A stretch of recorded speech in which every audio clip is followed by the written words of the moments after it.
बच्चों, कनेक्टेड में आपका स्वागत है।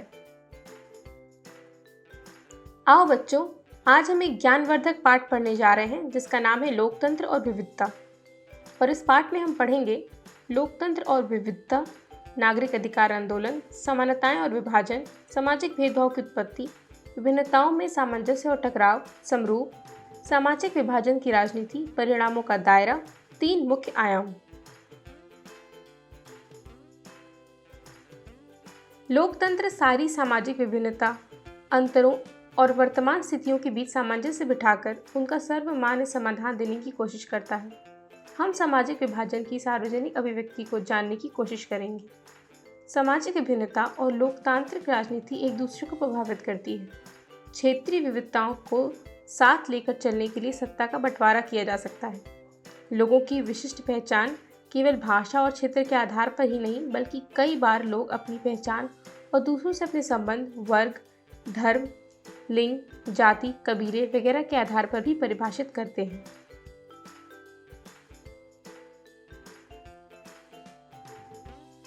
मेक्सिको ओलंपिक की कहानी। पुस्तक के पृष्ठ पर छपी तस्वीर अमेरिका में चले अधिकार आंदोलन की एक प्रमुख घटना से संबंधित है।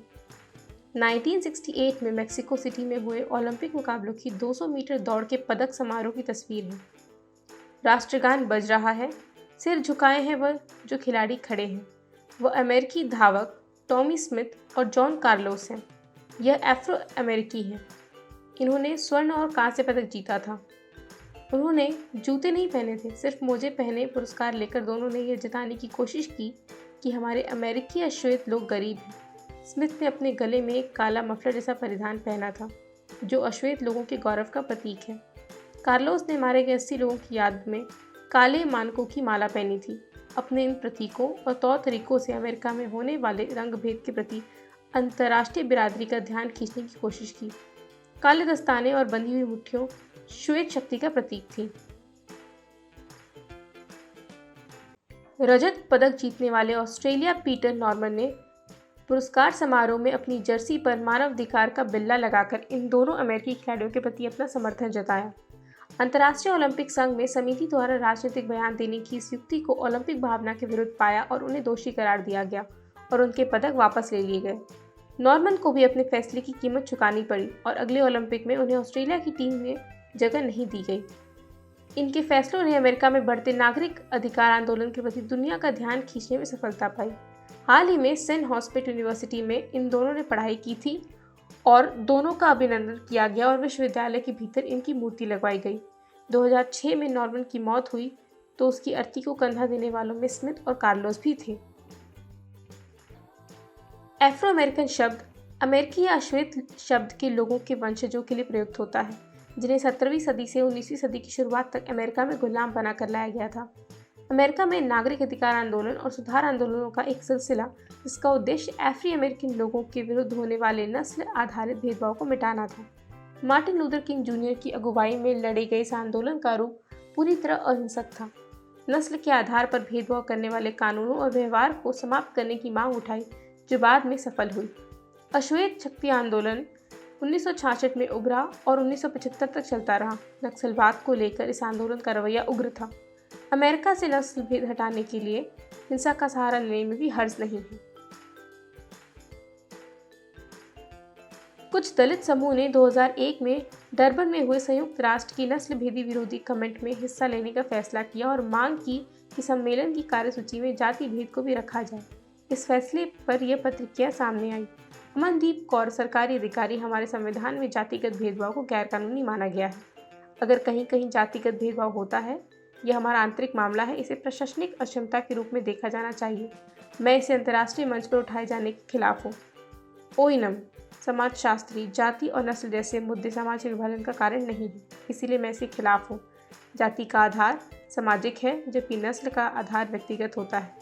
विवाद विरोधी सम्मेलन में जाति के मुद्दे को उठाना दोनों को कार्य समान मानने जैसा होगा।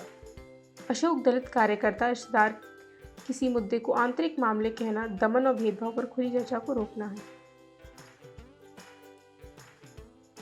नस्ल के आधार पर भेदभाव सही नहीं है। यह जाति की तरह काफ़ी हद तक समाज और वैज्ञानिक वर्गीकरण है। इस सम्मेलन में जातिगत भेदभाव का मसला उठना चाहिए, समानताएं और विभाजन के विषय में जानेंगे। उदाहरण, खिलाड़ी सामाजिक बंटवारे और अपने तरीके से विरोध कर रहे थे। पिछले 2 अध्याय में भी हमने सामाजिक बंटवारे के कुछ अन्य स्वरूपों को देखा था। एक अन्य उदाहरण लें तो बेल्जियम और श्रीलंका में यह विभाजन क्षेत्रीय और सामाजिक दोनों स्तरों पर मौजूद था। बेल्जियम में अलग अलग इलाकों में रहने वाले लोग अलग अलग भाषाएं बोलते हैं। श्रीलंका में यह बंटवारा भाषा और क्षेत्र दोनों आधारों पर दिखाई देता है। इस पर समाज में सामाजिक विविधता अलग अलग रूप में सामने आती है। सामाजिक भेदभाव की उत्पत्ति के विषय में पढ़ेंगे। सामाजिक विभाजन अधिकतर जन्म पर आधारित होता है। समुदाय चुनना हमारे बस में नहीं होता। हम सिर्फ इस आधार पर ही किसी खास समुदाय के सदस्य होते हैं कि हमारा जन्म उस समुदाय के एक परिवार में हुआ है। जन्म पर आधारित समाज में विभाजन का अनुभव हम अपने दैनिक जीवन में लगभग रोज देखते हैं। आज देखते हैं कि चाहे कोई स्त्री हो या पुरुष, लंबा हो या छोटा, सबकी चमड़ी का रंग अलग अलग है। शारीरिक क्षमता जो है वह क्षमताएं भी अलग अलग हैं। बहरहाल सभी किस्म के सामाजिक विभाजन सिर्फ जन्म पर आधारित नहीं होते, हमारी पसंद या चुनाव के आधार पर भी तय होते हैं। कई लोग अपने माँ बाप और परिवार से अलग अपनी पसंद का धर्म चुन लेते हैं। हम सभी लोग पढ़ाई के विषय में, पेशे, खेल या सांस्कृतिक गतिविधियों का चुनाव अपनी पसंद से करते हैं। इन सब के आधार पर भी सामाजिक समूह बनते हैं, सिर्फ जन्म के आधार पर ही नहीं। हर सामाजिक विभिन्नता सामाजिक विभाजन का रूप नहीं लेती। सामाजिक विभिन्नता इन लोगों के बीच बंटवारे का एक बड़ा कारण जरूर होती है, लेकिन कई बार अलग अलग तरह के लोगों के बीच पुल का काम भी करती है। विभिन्न सामाजिक समूह के लोग अपने समूह की एक सीमा से परे हैं। कार्लोस और स्मिथ तो एक हिसाब से समान थे। नॉर्मन अमेरिकी थे, वे श्वेत थे, पर इन तीनों में एक समानता थी कि वह सभी नस्ल आधारित भेदभाव के खिलाफ थे। यह देखा जाता है कि एक धर्म को मानने वाले लोग खुद को एक ही समुदाय का सदस्य नहीं मानते। उनकी जाति या पंथ अलग होते हैं। यह संभव है कि अलग अलग धर्म के अनुयायी एक जाति वाले लोग खुद को एक दूसरे से ज़्यादा करीब महसूस करते हैं। परिवार के अमीर और गरीब होने पर वे परिवार आपस में घनिष्ठ संबंध नहीं रख पाते, क्योंकि सभी अलग अलग तरीके से सोचने लगते हैं। हम सभी की एक से ज़्यादा पहचान होती है। लोग एक से ज़्यादा सामाजिक समूह का भी हिस्सा हो सकते हैं। हमारी पहचान एक अलग रूप धारण करती है।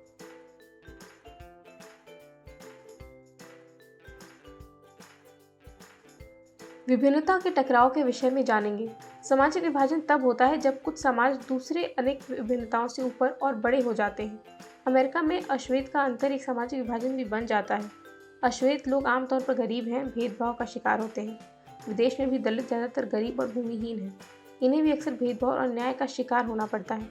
यह एक तरह के सामाजिक अंतर से ज़्यादा महत्वपूर्ण बन जाता है और लोगों को यह महसूस होने लगता है कि वह दूसरे समुदाय के हैं। इससे एक सामाजिक विभाजन की स्थिति पैदा होती है। किसी एक मुद्दे पर कई समूह के हित पर एक जैसे हो जाते हैं, जबकि किसी दूसरे मुद्दे पर नज़रिए में अंतर हो सकता है। आयरलैंड और नीदरलैंड का उदाहरण समझेंगे। यह ईसाई बहुल देश है। यहाँ के लोग प्रोटेस्ट और कैथोलिक खेमे में बैठे हैं। उत्तरी आयरलैंड में वर्ग और धर्म के बीच गहरी समानता है। वहाँ का कैथोलिक समुदाय गरीब है।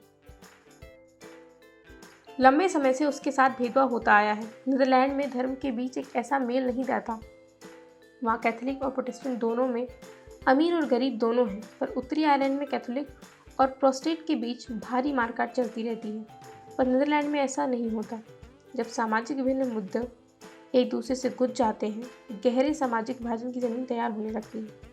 जहाँ ये सामाजिक विवरण एक साथ कई समूहों में विद्यमान होता है और इन्हें संभालना अपेक्षाकृत आसान होता है। अधिकतर समाज में आज कई किस्म के विभाजन दिखाई देते हैं। बड़ा हो या छोटा, इसमें खास फर्क नहीं पड़ता। भारत काफ़ी बड़ा देश है और इनमें अनेक समुदाय के लोग रहते हैं। वहीं नीदरलैंड छोटा देश है, पर वहाँ एक समुदाय के लोग हैं। जर्मनी और स्वीडन जैसे समरूप समाज भी, जहाँ मोटे तौर पर अधिकतर लोग एक ही नस्ल और संस्कृति के हैं, दुनिया के दूसरे हिस्सों से पहुँचने वाले लोगों के कारण तेजी से बदलाव हो रहा है। वे अपने साथ अपनी संस्कृति लेकर पहुँचते हैं। उनकी अपना अलग समुदाय बनाने की प्रवृत्ति होती है। आज दुनिया के अधिकतर देश बहुसांस्कृतिक हो गए हैं। सामाजिक विभाजनों की राजनीति के विषय में जानेंगे। सामाजिक विभाजन राजनीति को प्रभावित करता है। राजनीतिक और सामाजिक विभाजनों का मेल बहुत खतरनाक और विस्फोटक लगता है।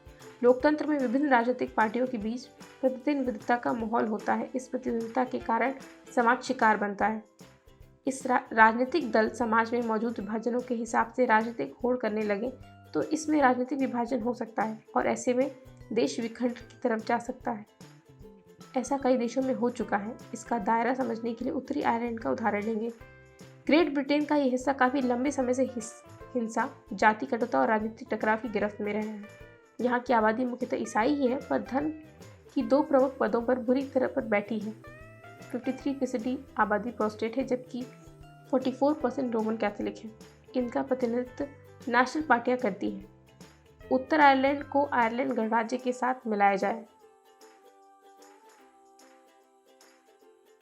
कैथोलिक मूल के लोगों का प्रतिनिधित्व जूनियर पार्टी करती है जो ग्रेट ब्रिटेन के साथ ही रहने के पक्ष में है।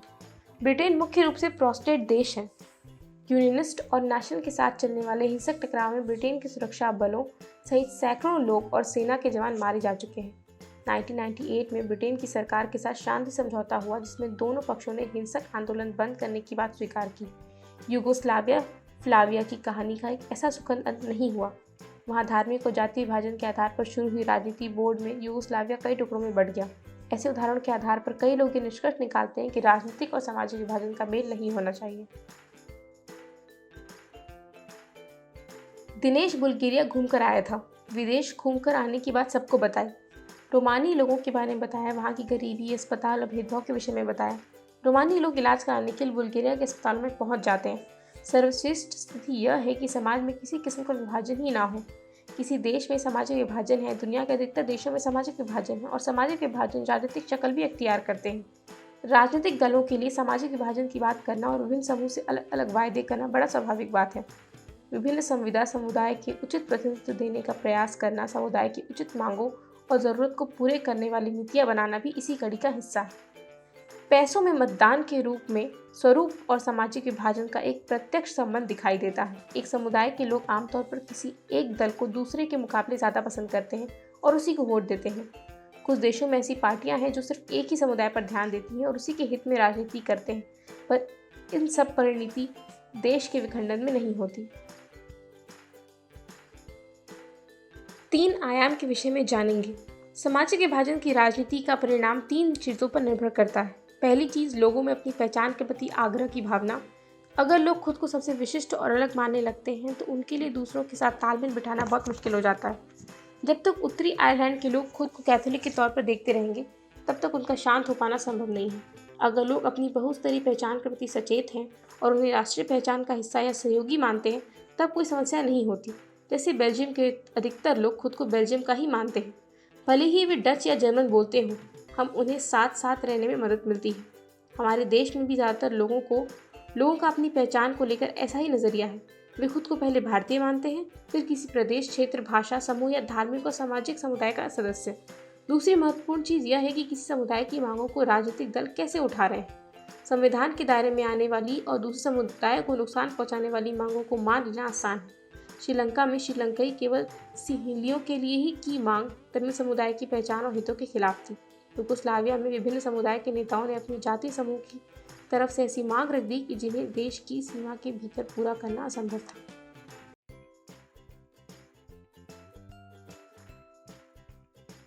तीसरी चीज़ है सरकार का रुख। सरकार इन मांगों पर प्रतिक्रिया व्यक्त करती है। यह भी एक महत्वपूर्ण है, जैसे कि हमने बेल्जियम और श्रीलंका के उदाहरणों में देखा। अगर शासन साझेदारी करने को तैयार हो, अल्पसंख्यक समुदाय की उचित मांगों को पूरा करने के प्रयास ईमानदारी से किया जाए तो सामाजिक विभाजन मुल्क के लिए खतरा नहीं बनते। अगर शासन राष्ट्रीय एकता के नाम पर किसी ऐसी मांग को दबाना शुरू कर देता है तो अक्सर उल्टे और नुकसानदेह परिणाम ही निकलते हैं।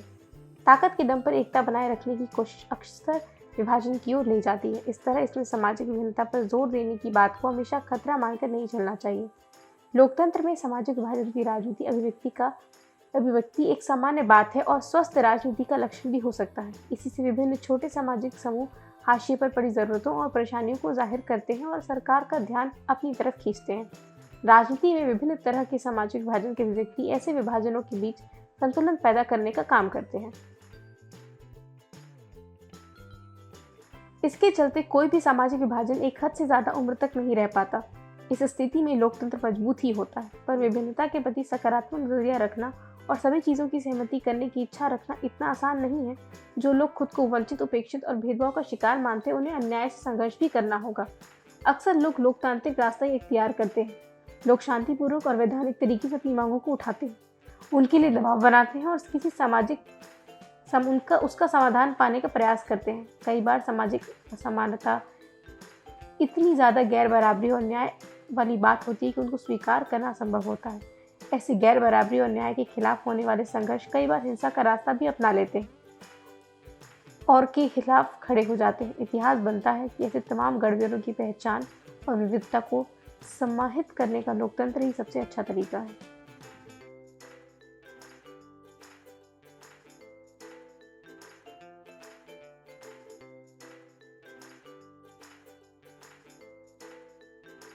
आओ बच्चों, अब हम अपना ज्ञान परखेंगे। लोकतंत्र की क्या भूमिका निभाता है? लोकतंत्र और राजनीति एक दूसरे को प्रभावित करते हैं। लोगों की विशिष्ट पहचान के आधार क्या हैं? अफ्रो अमेरिकी कौन है? अमेरिका के नागरिक अधिकार आंदोलन के बारे में बताइए। अश्वेत शक्ति आंदोलन क्या है? खिलाड़ियों ने आंदोलन का किस प्रकार समर्थन किया? समर्थन करने वाले और अश्वेत खिलाड़ी कौन थे? समर्थन करने वाले श्वेत खिलाड़ी कौन थे? ओलंपिक प्रदर्शन के दौरान आंदोलन का समर्थन देने पर खिलाड़ियों के साथ कैसा व्यवहार किया गया? खिलाड़ियों के समर्थन से क्या प्रभाव पड़ा? सामाजिक विभाजन कब होता है? जन्म आधारित विभाजन क्या है? समरूप समाज किसे कहते हैं? सामाजिक विभाजन की राजनीति का परिणाम किन चीजों पर निर्भर करता है?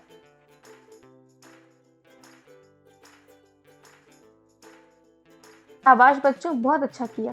आओ अब उत्तर जानें। लोकतंत्र सारी सामाजिक भिन्नता, अंतरों और समानता के बीच सामंजस्य बिठाकर उनका सर्वमान्य समाधान देने की कोशिश करता है। सामाजिक भिन्नता और लोकतांत्रिक राजनीति एक दूसरे को प्रभावित करते हैं।